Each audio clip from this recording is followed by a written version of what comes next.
हर हर महादेव जी। कैसे हैं सब लोग। तो बड़ी हिम्मत करके दोबारा से व्लॉग बना रहा हूँ। हिम्मत इसलिए कि भाई मैं सोचता हूँ कि वो पीछे वाले जो व्लॉग है वो कम से कम मेरे 59 सब्सक्राइबर हो गए, एक बढ़ गया, उसके लिए तालियां। 59 सब्सक्राइबर तो देख लें, ताकि जब भी उनको टाइम मिले। तो मैंने देखा वो भी 11 बंदों ने ही देखा है और 3 ने ही लाइक करा है। तो 8 ने अगर लाइक नहीं करा तो कुछ तो बात थी उसमें कि लोगों को पसंद नहीं आया, इसलिए हिम्मत नहीं हुई दोबारा बनाने की।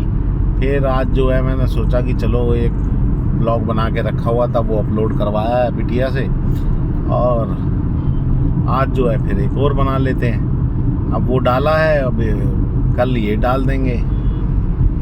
भाई देखो अपन तो किस्मत आजमा रहे हैं। मैं अड़चो समझ आ जाए लोगों को अपन कौन है। वैसे तो मैं अपने घर वालों को ही नहीं समझ आया तो दुनिया को क्या समझ आऊँगा।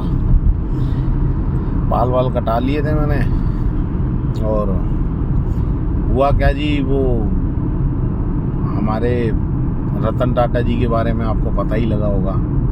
हमारे इसलिए कि वो हमारे ही थे। पहली शख्सियत थी भारत के अंदर जो देश के लिए जीती थी। कोई नेता भी नहीं जिया होगा देश के लिए। और नेता की बात रही तो एक मोदी जी लगते हैं जो देश के लिए जी रहे हैं। बाकी उनकी पार्टी में मुझे ऐसा कोई लगता नहीं है जो देश के लिए जी रहा हो। तो एक रतन टाटा जी जो हैं वो देश के लिए जी हैं सच में यार। उन मतलब इतनी वीडियोस आई हैं उनकी, और इतने उनके आप देख रहे होंगे इंस्टाग्राम क्या, फेसबुक क्या, यूट्यूब क्या, सब पे उनकी वीडियोस चल रही है। वो ऐसे थे, वो ऐसे थे, वो ऐसे थे।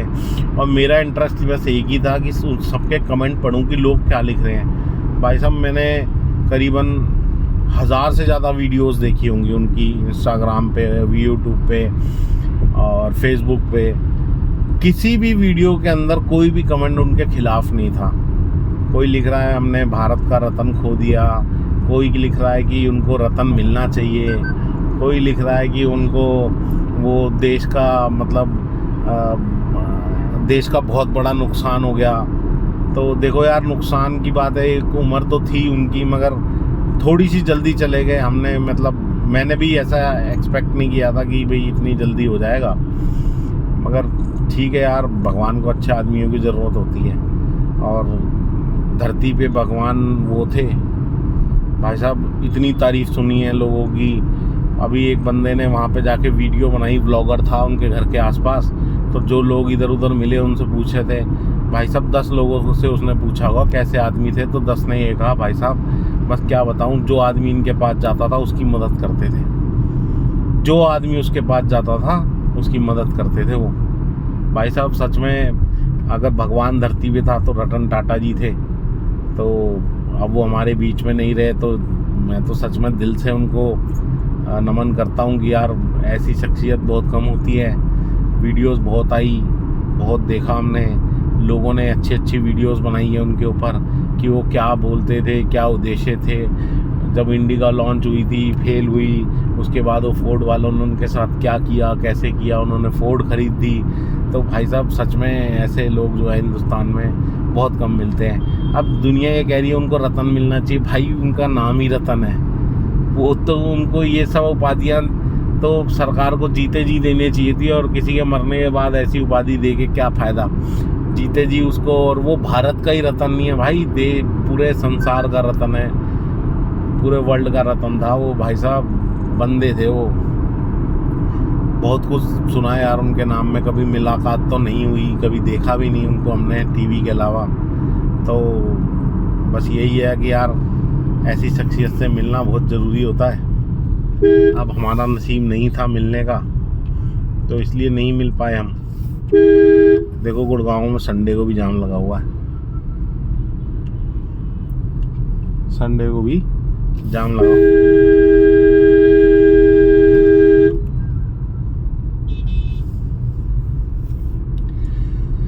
तो भाई ऐसी शख्सियत थे वो, और क्या बता सकते हैं उनके बारे में कि कोई शब्द नहीं है मेरे पास। तो हमने तो बस यही देखा कि यार वो मतलब जैसे ही मेरी बेटी ने रात को 12 बजे बताया कि पापा वो न्यूज़ आ रही है ऐसे ऐसे, रतन टाटा जी नहीं रहे। भाई साहब 10 मिनट के लिए सुन्न हो गया था मैं, यार ये क्या हो गया, मतलब सच में यार। मगर क्या कर सकते हैं भाई, किसी को सल्यूट देना हो तो हम लोग तो मिडिल क्लास वाले भी नहीं है, तो हम तो ऐसे ही सल्यूट दे सकते हैं। बाकी दिल तो मेरा बहुत था कि यार ऐसे टाइम पे दुकान बंद रखनी चाहिए, एक दिन के लिए उनको समर्पित करना चाहिए कि भाई हम आपको दिल से याद कर रहे हैं। मगर क्या करें भाई, मैं अकेला ही हूँ। अगर मैं ही दुकान बंद रखता तो दुनिया मुझे ही कहती कि चूतिया है, ज़्यादा दिमाग लगा रहा है। आवाज़ पता नहीं धीरे आ रही है, स्लो आ रही है, कैसे आ रही है पता नहीं मेरे को। तो यार बस व्लॉग बनाने का दिल इसलिए नहीं करता कि लोग देखते ही नहीं हैं, और नहीं देखते तो मज़ा आता नहीं है। भाई कोई हिम्मत बढ़े, कम से कम 59 सब्सक्राइबर तो देख ही ले तो अच्छा भी लगता है, और 59 लाइक तो आने चाहिए। और मैं तो कहता हूँ आप डिसलाइक भी करो तो उसमें रीज़न लिखो, भाई मेरे को आपकी ये चीज़ नहीं पसंद आई, ताकि मैं उसे इम्प्रूव कर सकूँ। समझ रहे हो ना आप। अब दुकान पे जा रहे हैं, संडे का दिन है, आज जाम तो खुल गया है, शायद कोई गाड़ी गुड़ी खराब थी। तो यार बस रतन टाटा जी को लेके जो है ना, सच में यार दिल में बहुत दुख हुआ। ऐसा बंदा संसार में, एक YouTube पर वीडियो देखी, एक बंदे ने बहुत अच्छी एडिटिंग करी, वीडियोस बनाई उसने। उस स्वर्ग की सीढ़ियाँ चढ़ रहे थे और चारों तरफ कुत्ते ही कुत्ते थे, और 2-4 इंसान भी दिखे मुझे उस वीडियो में। तो बादल थे, तो बोला आज तो भाई साहब वापसी आ गया हूँ, दुकान बढ़ा दी है, घर जाने के लिए तैयार हूँ।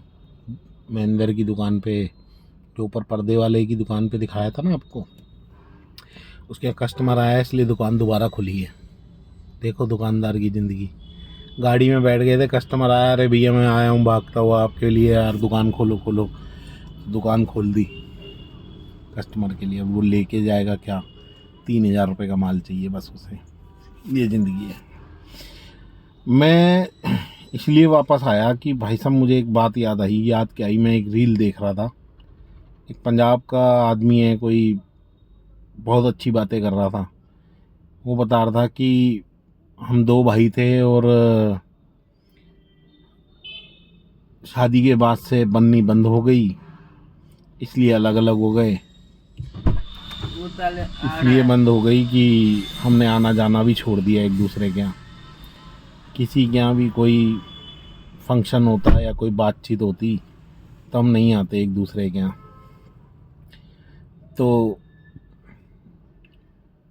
आज उसकी डेथ हो गई, ऐसे बता रहा था वो कि आज उसकी डेथ हो गई और मैं आज गया, और मुझे उसके बस देख के चेहरे को ऐसा लगा कि काश ये बात पहले समझ आ गई होती, ये नाराज़गी हमने उसी वक्त दूर कर ली होती। कम से कम तेरे जाने के बाद अब दिल में जो बातें रह गई वो रह ही गई। कम से कम हम एक साथ खाते थे, पीते थे, बचपन साथ बिठाया, खेला कूदा करते थे। तो बहुत अच्छी बातें बता रहे थे भाई साहब कि आदमी की कोई ज़िंदगी नहीं है, कब कहाँ किसके साथ क्या हो जाए। बोले वो सोता रह गया, हार्ट अटैक आया, क्या आया कुछ भी पता नहीं चला। अगर वो अस्पताल भी जाता तो भी मैं जाता, कम से कम आज ही गिले शिकवे उससे पूरे कर लेता। तो दोस्तों सच में ज़िंदगी तो देखो है नहीं किसी की, कब पता नहीं किसके साथ क्या हो जाए। तो रिश्तेदारी में, भाईचारे में, कहीं भी किसी से कोई गिले शिकवे हो, उसे यार दूर कर लो। बहुत छोटी ज़िंदगी है, हंस लो, बोल लो, खेल लो, घूम लो, फिर लो। सारी ज़िंदगी पैसा पैसा पैसा पैसा करके क्या करोगे।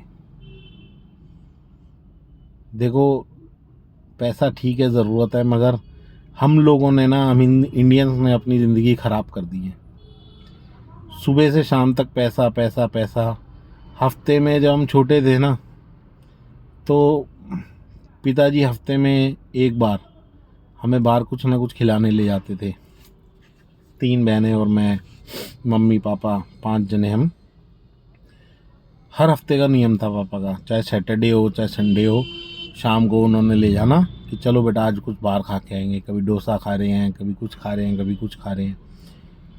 तो एक टाइम था पापा का फिक्स कि 8 बज गए अब पापा घर आएंगे। उस टाइम फ़ोन भी नहीं हुआ करते थे, तो बड़ा सुकून मिलता था कि पूरी फैमिली एक साथ बैठते थे, हम लोग हंसी मजाक करते थे, सब कुछ करते थे। और आजकल के बच्चे तो आप ऐसे समझो कि बाप आया है या नहीं आया उनको कोई पता ही नहीं है। उनको सिर्फ इतना पता है कि भैया अपन जो है अपना मस्ती कर रहे हैं, मस्त जी रहे हैं, मस्त खा रहे हैं, पी रहे हैं। घर में कोई आया तो ठीक, नहीं आया तो ठीक। 10 मिनट के लिए खाना खाने बैठे, वो भी बेटी अपने मोबाइल पे लगी हुई है, बाप अपने मोबाइल पे लगा हुआ है, माँ अपने मोबाइल पे लगी हुई है, खाना खा रहे हैं। तो इसलिए जो है वो ऐसे चलता है सिस्टम। मगर वो टाइम भी था जो हमारे पिताजी ने मैनेज करा, और आज ये टाइम है जो हम नहीं मैनेज कर पा रहे। बच्चों को समझाते हैं मोबाइल छोड़ दिया करो घर आने के बाद, हम खुद आदी हैं। रात को किसी का फ़ोन आ रहा है, हम सोचते हैं चल बात कर ले यार। कायदा तो यही होना चाहिए, एक फ़िक्स टाइम होना चाहिए कि सुबह 11 बजे दुकान पे आना है और शाम को 8 बजे अपने 8:30 बजे अपने घर पे। और हफ्ते में एक छुट्टी होती है, वो खोलता है दुकान तो हम ये सोचते हैं सो वो साला खोल रहा है हम भी खोलेंगे। एक दिन रेस्ट नहीं मिलता, 7 डेज़ वर्किंग। एक दिन सुकून का नहीं हम सो सकते। इवन कोई गवर्नमेंट हॉलीडे है तब भी हम नहीं सो सकते। हम सोचते हैं नहीं यार आज कस्टमर आएगा, छुट्टी का दिन है, कस्टमर अच्छा होगा मार्केट में। दुकानदार की ज़िंदगी ख़राब है, और ख़राब करी भी हम लोगों ने खुद है। कोई नियम कानून नहीं है। मार्केट का एक रूल होना चाहिए, भैया आज बंद। दिल्ली में एक मार्केट है, मार्बल मार्केट है, उसका बहुत अच्छा नियम है, सोमवार बंद तो बंद। नरेला में एक असोला की मार्केट है, उसमें बहुत अच्छा नियम है। मेरा दोस्त की वहाँ दुकान है, वो बताता है भाई सोमवार बंद तो बंद, किसी की दुकान नहीं खुलेगी, और खुल गई तो 21,000 रुपये का चालान है। यहाँ कोई सिस्टम नहीं है। उसने खोल ली, वो कहता मैं खोलूँगा भाई, मेरा किराया है, मैं तो देना है। तो ज़िंदगी बड़ी बेकार है भाई साहब। अगर आप इस तरीके से जी रहे हो तो सच में इंसान का जीवन खराब है, बिल्कुल ख़राब है इंसान का जीवन। अगर इस तरीके से आप जी रहे हो तो 7 दिन वर्किंग कर रहे हो, घूमने फिरने का कोई टाइम नहीं है, अपनी लाइफ को एंजॉय नहीं कर सकते। 8:30 बजे बाद 9 बजे बाद तुम घर पे पहुंचोगे। आदमी का शरीर इतना टूटा होता है, क्या बच्चों को घुमा के लाओगे, क्या खिलाओगे। घर पे रोटी बनी है, खाई, सो गए, सुबह उठे, नहाए धोए, चलो भाई तू अपने काम पे, हम अपने काम पे, बच्चे स्कूल, अपन दुकान पे। घटिया कर दी इंसान की ज़िंदगी ना, सिर्फ लालच ने। कोई नियम कानून नहीं है भाई साहब ज़िंदगी का। कहीं घूमने जाना नहीं, कहीं कुछ करना नहीं। रोज़ सोचते हैं चल आज थोड़ी देर इधर हो जाएंगे, ऐसा कर जाएंगे। सब ने मरना है एक दिन। लोग पैसा कमाने के लिए भाग रहे हैं, मगर अंत क्या है। इंसान का जीवन है, ना कोई घूम पाया आदमी, ना देख पाया कुछ। बहुत दिल को छू गई उस भाई साहब की बातें। क्या ज़िंदगी है भाई साहब। तो बहनचोद रात को बाल जो है काले बहुत दिख रहे हैं बहन के लोग। देखो अब ना दिख रहे सफ़ेद बाल, ऐसे लग रहे कितने घने काले बाल हैं।